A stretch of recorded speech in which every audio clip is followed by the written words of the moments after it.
네이버 웹툰에서 여신 강림을 연재하고 있는 야옹이 작가는 1991년생으로 올해 만 31세이다. 원래 본명이 김나영이지만 웹툰 연재를 준비하던 중 독자들이 작가 성별이나 개인 정보를 모른 채 작품에만 집중해줬으면 좋겠다라는 생각이 들어 신비주의 컨셉으로 이름을 대신할 예명을 정하고자 했는데 이때 마침 고양이를 키우고 있었기 때문에 자신의 예명을 야옹이라고 정했다고 한다. 야옹이 작가는 대박을 치기 전 만화를 그만뒀었다. 어려서부터 그림 그리기를 좋아해 오랜 세월 동안 만화가를 꿈꿨던 야옹이. 과거 애니메이션 전공으로 한국 애니메이션 고등학교 입학에 도전한 결과 실제 1등으로 입학했었다고 한다. 작가가 되고자 남자가 화장을 하는 내용의 도전 만화를 그렸지만 끈기가 부족했던 탓인지 당시 시대상이 따라올 수 없는 내용이었던지 연재를 금방 그만뒀던 그녀. 그로부터 10년 뒤 이를 리메이크하여 새로운 만화를 만들었는데 해당 웹툰이 바로 드라마로까지 리메이크되었던 여신강림이라고 한다. 야옹이 작가는 유행에 민감하다고 한다.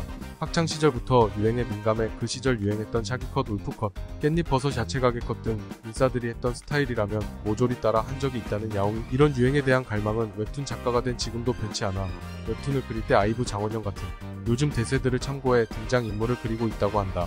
야옹이 작가는 연예계 데뷔를 제안받은 적이 있다.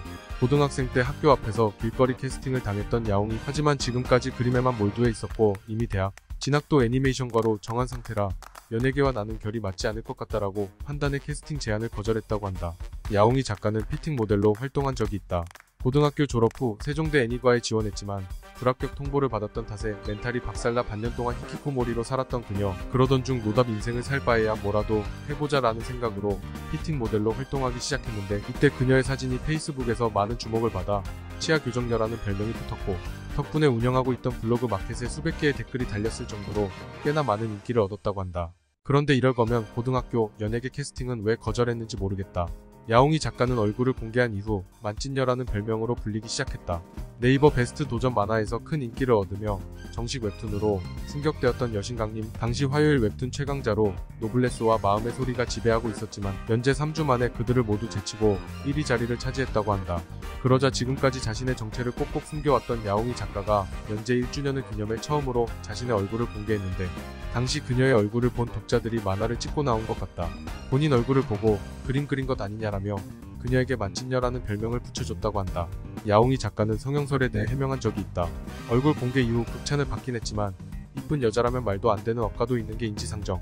포샵을 너무 심하게 한 거 아니냐, 몸매든 얼굴이든 성형으로 갈아엎었네 등등 갖가지 성형 의혹을 받게 되었던 야옹 작가.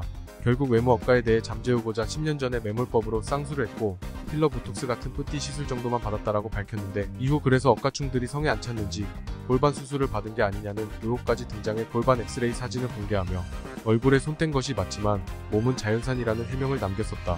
야옹이 작가는 악플러들을 고소한 적이 있다. 그림도 잘 그리고 얼굴까지 예쁜 그녀를 인간들이 질투했던 것일까? 각종 댓글과 을통해 입에 담지도 못할 수위의 악보를 받았던 야옹이. 결국 악플러들을 상대로 법적 대응을 하겠다며 합의나 선처를 하지 않겠다고 밝혔었는데 그 결과 야옹이 작가는 유흥업소에서 일했고 피팅 모델 한 걸 보면 전형적인 화류계 종사자이다라는 악플을 달았던 20대 여성이 재판을 통해 200만 원의 벌금을 선고받았다고 한다. 야옹이 작가는 웹툰 작가 전선욱과 재혼을 했다. 과거 자신에 대해 이혼한 싱글맘이라고 밝혔던 야옹이가 프리드로우의 작가로 알려진 전선욱과 열애를 인정해 독자들 사이에서 엄청난 화제가 되었는데 사귀기 전에는 아들이 충격받을까 걱정돼 대시를 하던 전선욱을 계속해서 밀어내고 있었지만 그러던 2019년 네이버 웹툰 행사 도중 다른 여자 작가들과 대화하는 글을 보며 자신도 호감을 가지고 있다는 것을 깨달아 곧장 정선욱과 연인 관계로 발전한 뒤 연애 3년 차인 2022년에 결혼식을 올려 부부가 되었다고 한다. 야옹이는 김구라를 굉장히 좋아한다고 한다. 지난해 4월 라디오 스타에 출연해 저희 아빠도 독설 개그를 하시는데 그래서 김구라 님 같은 독설가를 좋아한다 라며 김구라가 나오는 방송을 모두 챙겨봤다고 밝혔던 야옹이. 하지만 촬영 당시 김구라가 코로나에 걸려 그의 땜빵으로 장동민이 출연했기 때문에 이에 야옹이 작가는 아쉽다는 뜻을 전했다. 야옹이는 퍼블리시티권 침해 논란을 일으킨 적이 있다. 여신강림을 연재하며 유명 연예인들을 자주 참고했던 야옹이. 하지만 한혜진이나 심지어 주인공들까지 현존하는 연예인을 따라 그려 초상권을 상업적으로 이용하는 퍼블리시티권 침해다라는 비판을 받았는데 이에 그녀는 디즈니 또한 실존 인물을 본 또 여러 작품을 만들었다고 반박했지만 해당 반박에 대해 디즈니는 대가를 지불하고 쓴 것이다 라는 비판이 나오자 야옹이가 법대로 하겠다는 게시물을 올리며 아몰랑 고소하겠다는 입장을 밝혔다. 야옹이는 현재 탈세를 했다는 의혹을 받고 있다. 1년에 2억 2천만 원을 번다고 밝혔던 만큼 에르메스, 루이비통, 샤넬 등등 수많은 명품들을 착용했던 야옹이 명품만큼 자동차도 좋아해 평소 수억 원에 달하는 슈퍼카를 타고 다녀 많은 부러움을 샀었다. 그런데 2월 9일 국세청에서 총 80명에 달하는 유명인들이 노골적으로 탈세를 저질렀다고 밝히며 유명 웹툰 작가 A씨가 법인 돈으로 슈퍼카를 사들이거나 부가가치세를 탈루했다고 밝혔는데, 이때 연합뉴스에서 방송으로 송출했던 해당 인물 사진이 야옹이가 그동안 인스타에 올렸던 사진과 동일했기 때문에 이에 네티즌들이 여신이 아니라 탈세 강림이다, 뉴스에 사진까지 나왔는데 탈세 아니면 방송국에 소송 걸어야 하는 거 아니냐, 방송국도 고소해봐라 라며 그녀에게 탈세에 대한 해명을 요구하고 있는 중이다. 역시 돈 자랑하며 까불다가는 혼나는 법이다. 이상 평판맨입니다.